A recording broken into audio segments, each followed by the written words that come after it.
Can you learn English by yourself without really having to use other people? Maybe you're introverted. Maybe you are antisocial. Is it feasible to learn English by yourself?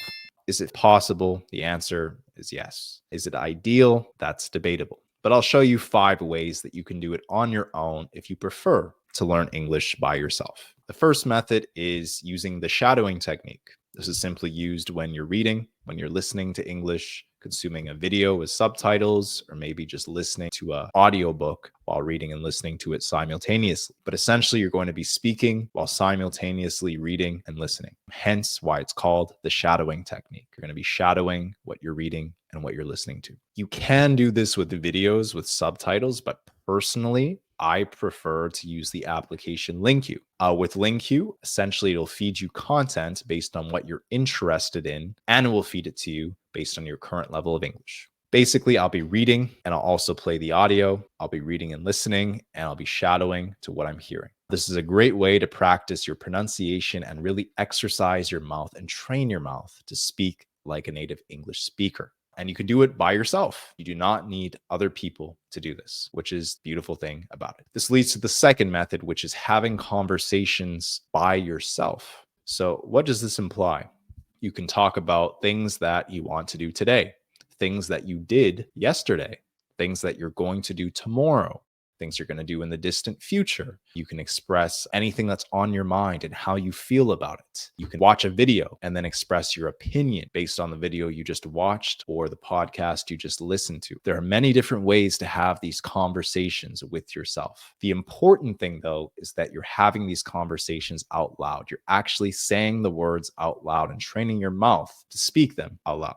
That's the most important thing. If it feels weird to do it in public, of course, you can do this when you're by yourself before you go to bed, when you're by yourself, when you wake up in the morning, maybe when you're in the shower, when you're in front of the mirror getting ready for the day. You can do this at various times, but have these conversations with yourself out loud. Get this repetition of expressing your thoughts and training your mouth to speak English aloud. And I promise you, it's going to make you a much, much better English speaker over time. You're going to see a ton of progress with your speaking and your expressions and your confidence if you do this consistently. Which leads to method number 3, which is similar. It is journaling. Same concept as having conversations with yourself, except you're going to be writing them, texting them, or typing them. So you can watch a video and you can express your opinion based on that video simply by typing it or texting it. What I like to do is I'll watch a video, I'll listen to a podcast about a topic that I'm interested in. After I've listened to it,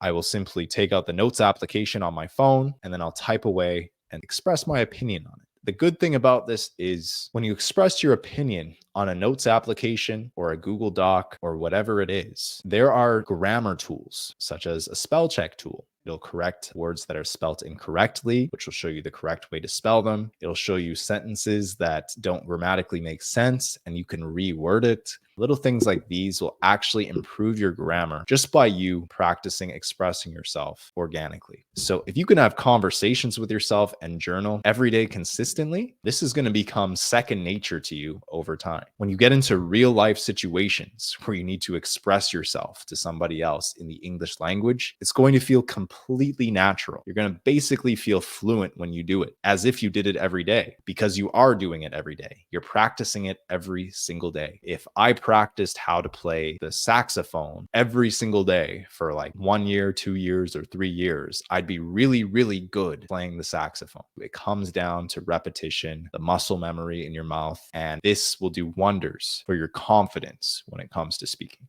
Now, this leads to method number 4, which is drilling your English vocabulary words. There are many ways to do this. I would say the best way to do it is to use a spaced repetition application such as Anki. Anki is a great one. Quizlet is okay too, but I prefer Anki. Basically, it will keep feeding you the words that you need to work on the most, and it will feed you the words that you're comfortable with much less. With Anki, you can download pre-existing vocabulary lists that other people have created. However, I'd recommend that you create your own instead of downloading somebody else's vocabulary list. The reason for this is because when you use your own vocabulary list, it'll be much more tailored to your personality and to your lifestyle, your day-to-day lifestyle. And this is extremely important when it comes to expressing yourself because, of course, you're going to be talking about things that are relevant to your life. So if you work for a big corporation, you want to be able to know good business English vocabulary. If you work at a movie theater, you may want to learn film terminology in English. But I highly recommend you create your own vocabulary lists and you learn words that you're actually planning on using in your day-to-day life. This is important. And this leads to the last method. I wasn't sure if I wanted to put this in the video, but it's using artificial intelligence. It's using AI. Using an AI robot to have a conversation with is not the same as speaking with a native speaker like myself. Native speakers, we literally sometimes invent words out of thin air. We make up words in the English language. Sometimes we add a ton of nuance to what we're saying. Sometimes for comedic purposes,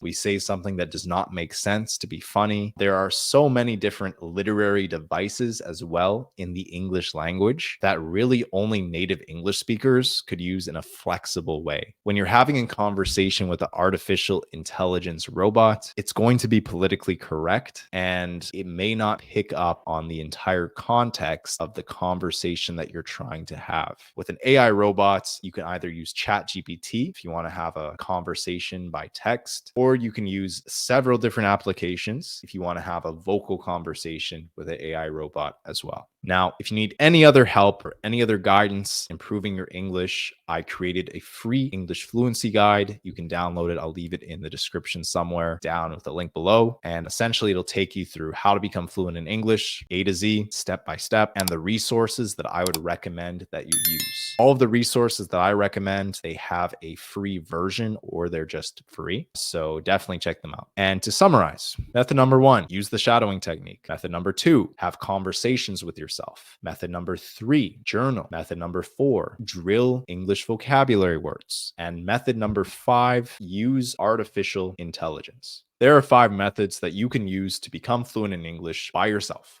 There you go. That's all for today. If you have any questions, just leave a comment down below. Until next time, peace.